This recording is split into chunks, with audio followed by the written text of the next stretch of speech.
জীবন থেকে বলছি, অর্থ, স্বার্থ আর সম্পর্ক। ঢাকার উপকণ্ঠে এক মধ্যবিত্ত পরিবার। বাবা আজিজ সাহেব সরকারি চাকরিজীবী ছিলেন, এখন অবসরপ্রাপ্ত।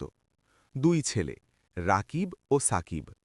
ছোটবেলা থেকে বাবা কষ্ট করে মানুষ করেছেন, নিজের স্বপ্নগুলো বিসর্জন দিয়ে ছেলেদের লেখাপড়া শিখিয়েছেন। বড় ছেলে রাকিব বিদেশে গিয়ে ভালো চাকরি পায়, কয়েক বছরের মধ্যে গাড়ি, ফ্ল্যাট সব হয়ে যায়। আত্মীয়-স্বজনদের চোখে সে সফল।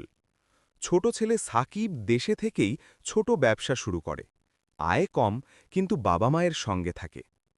শুরুটা ভালোই ছিল, রাকিব নিয়মিত টাকা পাঠাত, পরিবারের সচ্ছলতা আসে, আত্মীয়দের কাছে সম্মানও বাড়ে। সবাই বলতে থাকে, রাকিবই তো এখন পরিবারের ভরসা। ধীরে ধীরে টাকার সঙ্গে বদলাতে শুরু করে আচরণও।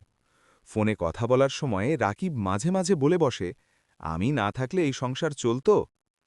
আজিজ সাহেব চুপ থাকেন, কিন্তু কথাগুলো তার মনে কাঁটার মতো বিঁধে যায়।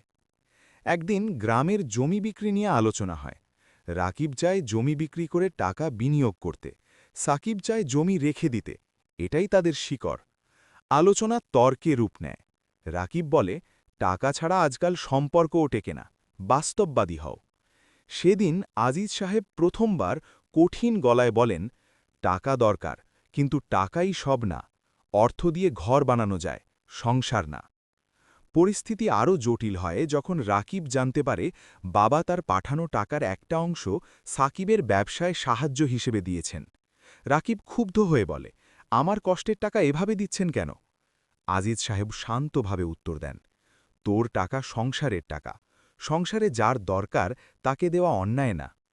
সেদিনের পর থেকে রাকিবের ফোন কমে যায়, উৎসবেও আর আগের মতো কথা হয় না। সম্পর্কের ভেতরে অদৃশ্য দূরত্ব তৈরি হয়, অর্থ ঢুকে পড়ে সম্পর্কের মাঝখানে। কয়েক মাস পর হঠাৎ আজিজ সাহেব অসুস্থ হয়ে পড়েন, হাসপাতালে ভর্তি। খবর পেয়ে রাকিব দেশে আসে। হাসপাতালে বাবাকে দুর্বল অবস্থায় দেখে তার ভেতরের শক্ত মানুষটা ভেঙে পড়ে। বাবা ধীরে বলে, বাবা, টাকা মানুষকে শক্তি দেয়, কিন্তু সম্পর্ক মানুষকে বাঁচায়। সেদিন রাকিব বুঝতে পারে সে অর্থ দিয়ে পরিবারের প্রয়োজন মিটিয়েছে, কিন্তু সম্মান আর অনুভূতি কেনা যায়নি। তার অহংকারী দূরত্ব তৈরি করেছে। বাবা সুস্থ হবার পর রাকিব নিজে থেকেই বলে, জমি বিক্রি হবে না, এটা আমাদের স্মৃতি।